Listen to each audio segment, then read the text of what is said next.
Thank you for joining us today on Earthfile. Welcome to the program. I'm Ayola Kasim. The fifth round of the Africa Climate Talks series, held on the margins of the 10th session of the African Regional Forum on Sustainable Development, as a build-up to the 11th Conference on Climate Change and Development in Africa, as well as COP29. The event focused on making third-generation NDCs deliver for Africa.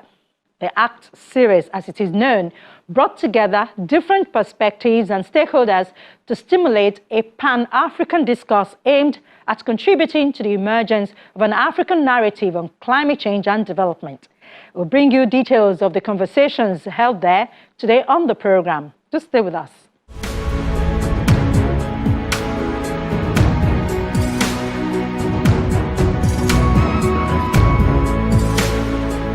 Civil society groups, academics, researchers, youth, the private sector and climate negotiators all gathered here to look at opportunities that could be translated into policy options by African decision makers to build more resilient societies and economies while enhancing environmental integrity.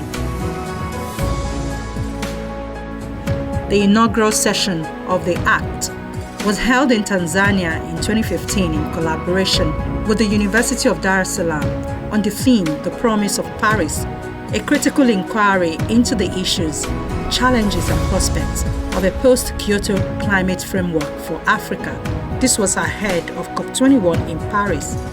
Thereafter, 3 other rounds of the talks were convened in Ethiopia online, hosted by Cape Verde during the COVID-19 pandemic, then Mozambique, and then Niger in 2023. Coordinates advocacy and partnerships, which provides a platform for coordination of NDC support activities on the continent. At the 5th session held in Ethiopia this year, the focus is the next round of nationally determined contribution submissions due in 2025, known as NDC 3.0. This round provides an opportunity to bring the world back onto the pathway necessary to bring global greenhouse gas emissions in line with the Paris Agreement and limit global warming to 1.5 degrees Celsius, while protecting all peoples from climate change impacts. And many here believe that the world's reaction to the impact of climate change in Africa has fallen short. There are so many things that are not going right. We've been hearing pledges for 30 years. The pledges that never were fulfilled.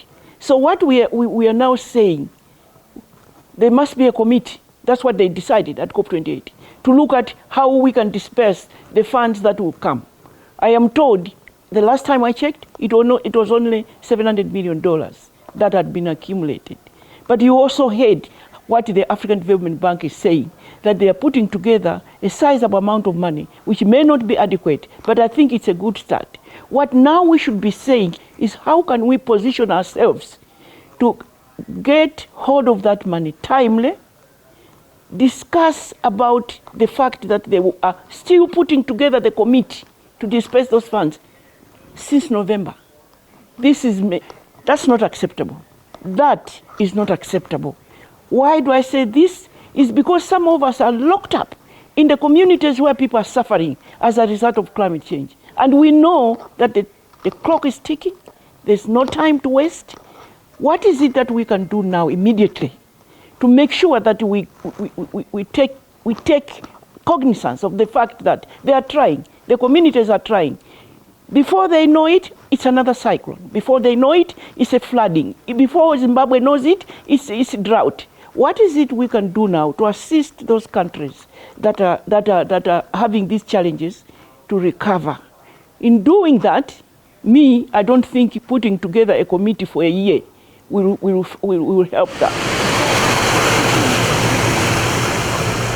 The former president of the Republic of Malawi is the Pan-African Climate Justice Alliance's champion of climate change and justice in Africa. She says climate adaptation is a top priority for African countries, yet it has been repeatedly overlooked because richer countries tend to focus primarily on mitigation, which is emissions reductions. The international community is working with Africa in trying to achieve certain goals. One of them is the fossil fuels, getting away from that and focusing on clean energy and so on. But what we must not forget as Africa is that the Western world developed on fossil fuels. Now they're in a hurry to get rid of it. Fine, but they must also be prepared to assist African countries achieve its goals by supporting it with resources to come up with the alternative routes that we have put in place. It is not good enough to just tell Africa, we're getting rid of fossil fuels. From now onwards, you can't use this without giving us an alternative. We are already crying about recovering our economies and recovering our communities, building lost homes, building lost food security. Yeah, please, the issue of fossil fuels, yes, it's a very serious matter, but it will come in stages. That's my opinion. It must come in stages and ensure that the African countries don't find themselves in worse situations than before. Because here you are advised to get rid of fossil fuels. But you are hoping that somebody will inject resources in your country in order for you to take the alternative routes. That money doesn't come. That leaves you with no choice but to stick with the fossil fuels until the North, this time around, do it right.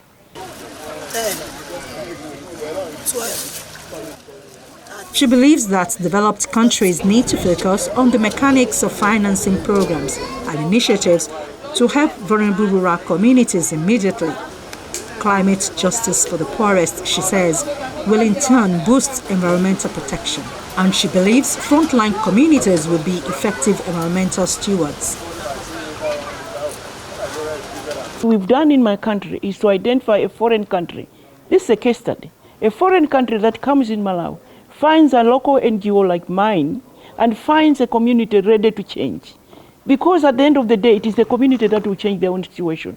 All you do, these two organizations, to support them and to facilitate and to give them opportunities and all they need in order to transform their lives. So in the case of the community I'm talking about, we gave them fertilizer, we gave them seed, we're building modern houses for them, we'll build a clinic and a school.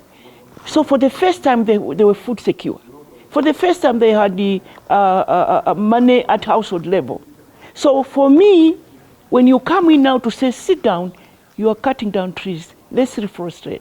They will listen and they're willing because you have built trust. So in order to restore our environment, we must engage the community. And the community must be an equal partner.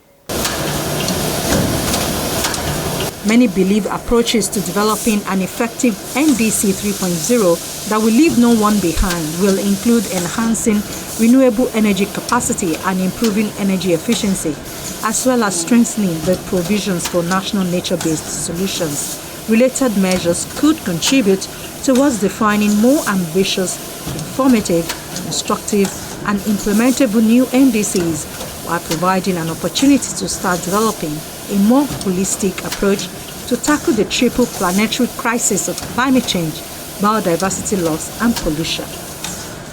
Africa has nothing to lose going for a faster net zero target, and actually calling the rest of the globe to move towards a faster target.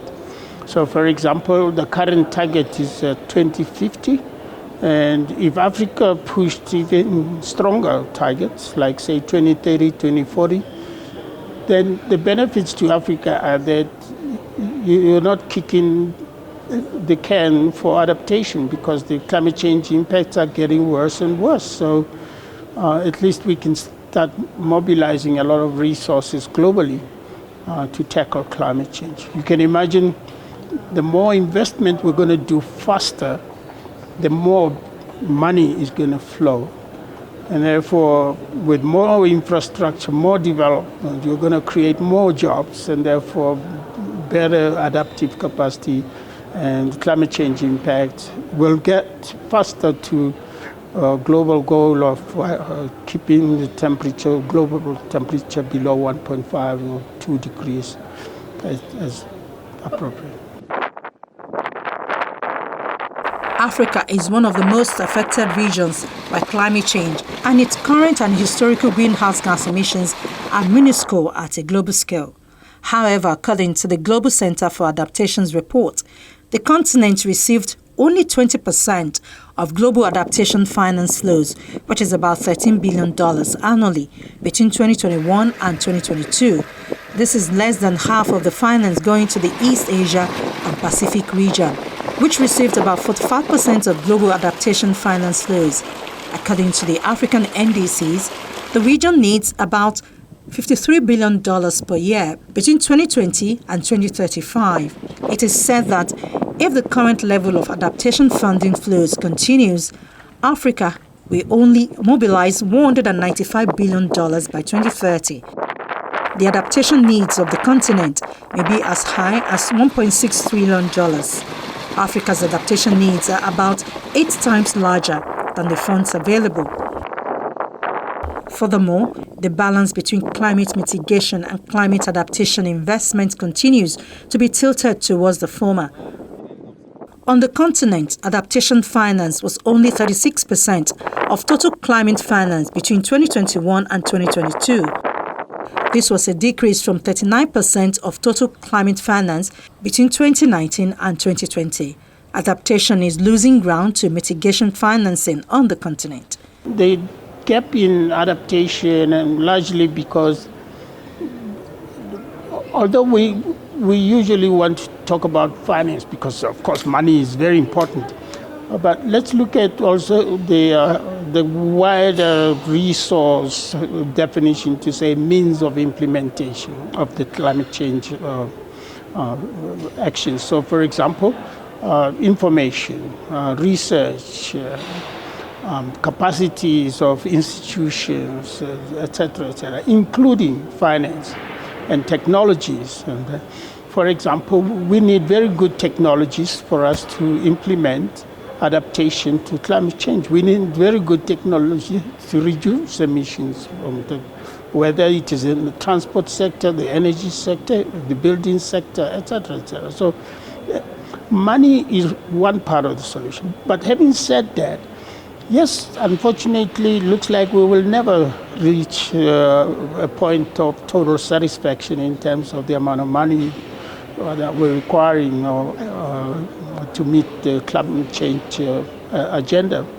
But Africa needs to be innovative in how we're going to move the arguments for resources, financial resources. So, for example, at the Africa Climate Summit last year, the Africa Climate Summit, ACS 2023, we talked about new innovative ways of financing our climate agenda, debt swapping, et cetera, et cetera. So we need to start thinking about and getting the African Development Bank and other people, delivering on some of those instruments, financial mechanisms and instruments for financing climate change. We don't need a lot of money for people to adapt, but it's got to start coming. And in Africa, there's lots and lots of ways of generating money to finance our own adaptation. It's not fair that we're financing our own adaptation, but given that we will never get money from anybody else, we might as well wake up and wake up and get on with the job. Traditional financial instruments have played a role, but they fall woefully short of meeting the astronomical financing needs. To bridge the gap, African leaders have been urged to embrace innovation and disruption in their financial strategies. Effective greenhouse gas trading systems, green bonds, green loans, sustainability-linked bonds, sustainability-linked loans, efficient carbon markets, debt for climate swaps, and forward-looking domestic resource mobilization instruments should be at the forefront of this financial revolution. Experts argue that greenhouse gas trading systems have proven successful in incentivizing emissions reductions. By establishing a market where entities can buy and sell emission allowances, they say African nations can stimulate a race to the top in environmental stewardship. This not only reduces emissions, it is said, but also generates revenue that can be reinvested in climate-resilient projects. Efficient carbon markets, when properly designed, can provide a flexible and cost-effective approach to reducing emissions. African nations can explore the potential of carbon markets to incentivize emissions reductions and attract investments in cleaner technologies. The climate finance gap poses an imminent threat to Africa's ability to adapt, mitigate, and build resilience against the adverse impact of climate change. The urgency of the matter demands a transformative and innovative approach, one that goes beyond the traditional avenues of financing and renewed global climate change action for fragile and developing countries.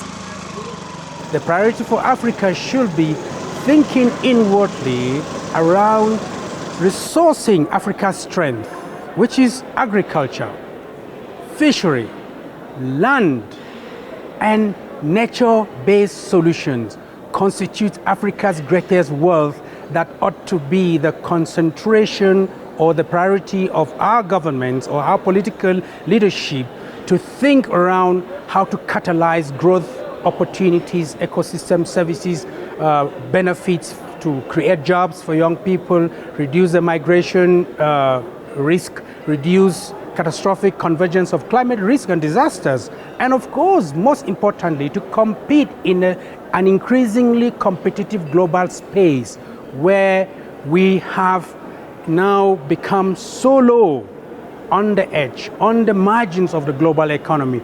This is not right for Africa. As much as we need the climate talks, the climate conversations, we need also homegrown solutions that will bring Africa into the limelight, give Africa the strength that it deserves deserves in the global dialogues, right? We can't all the times be looking at taking what we know, of course we deserve. They are our entitlements. Africa has contributed very less to global emissions, and of course, Africa has contributed very less to the growing global technology and pollution challenge. That doesn't mean that we should stick to that calamity as our only way of getting or redeeming solutions to revive our broken ecological systems. We have a holistic set of nature-based solutions that can give us a strength or a strong competitive edge in the global space.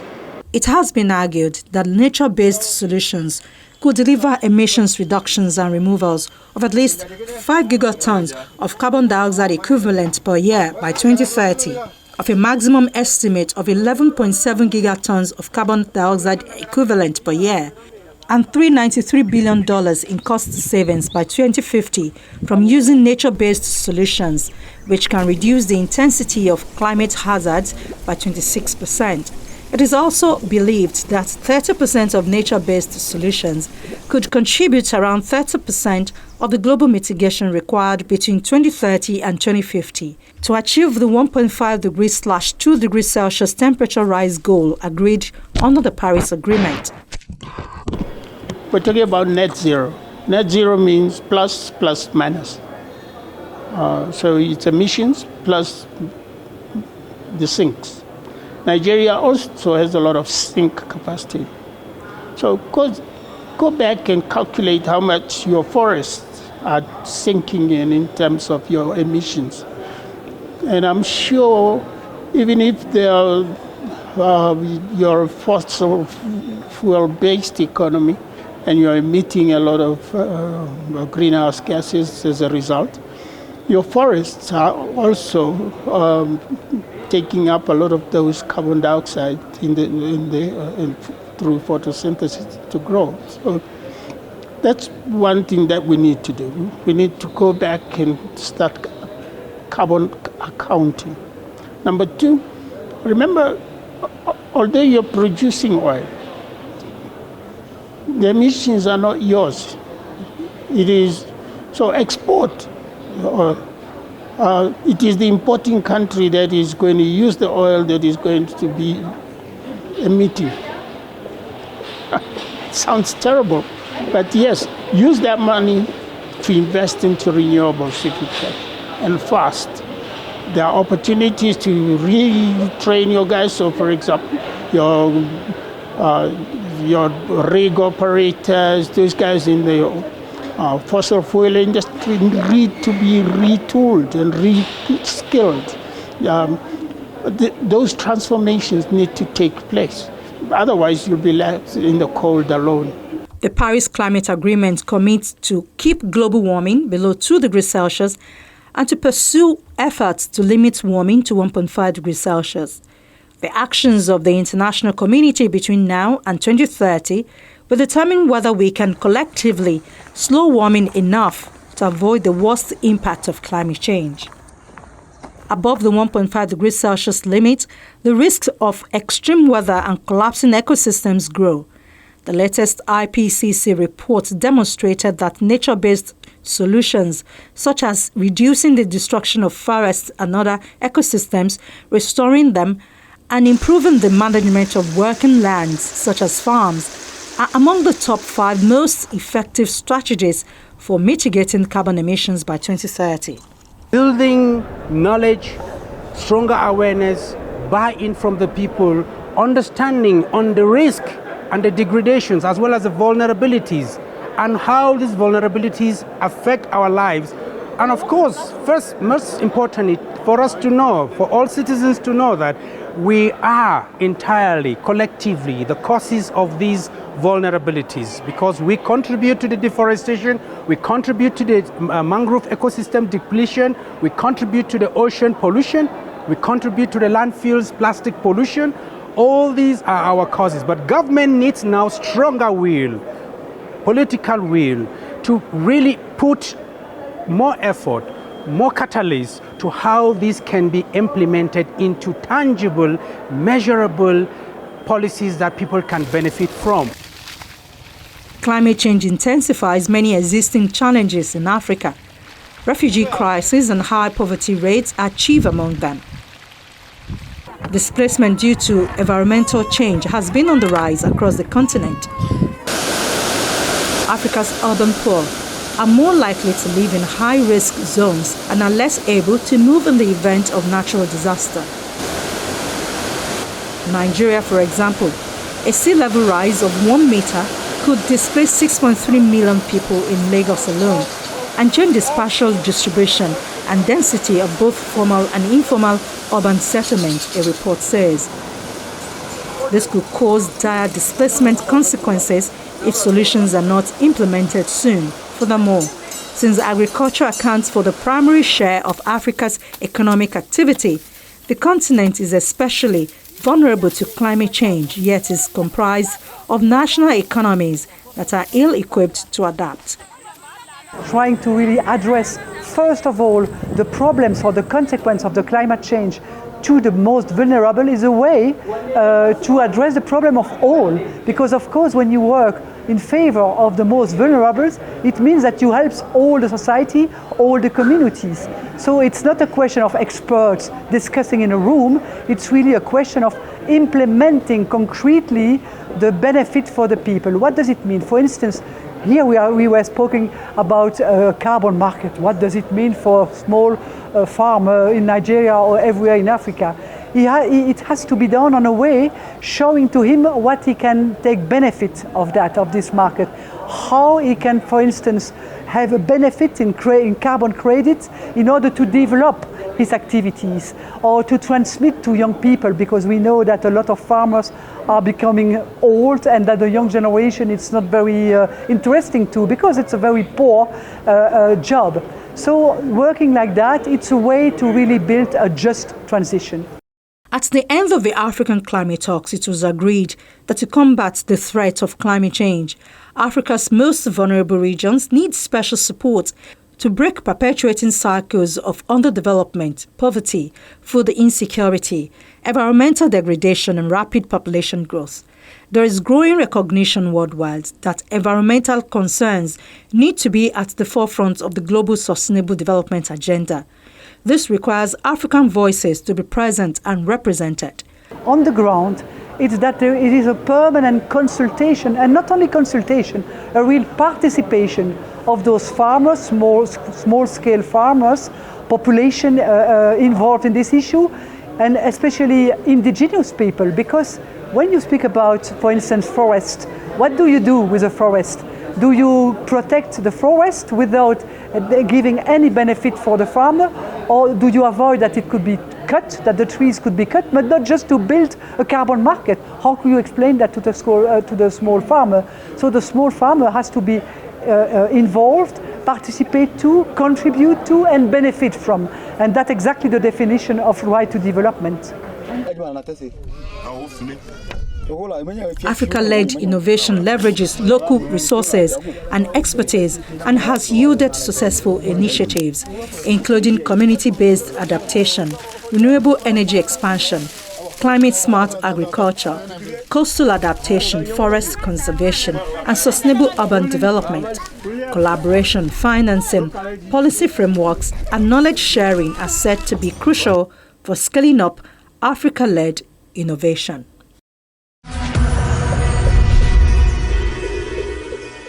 That's our show for the week. Thank you for watching. Our inbox, earthfile@channelstv.com, is available for all your comments and questions.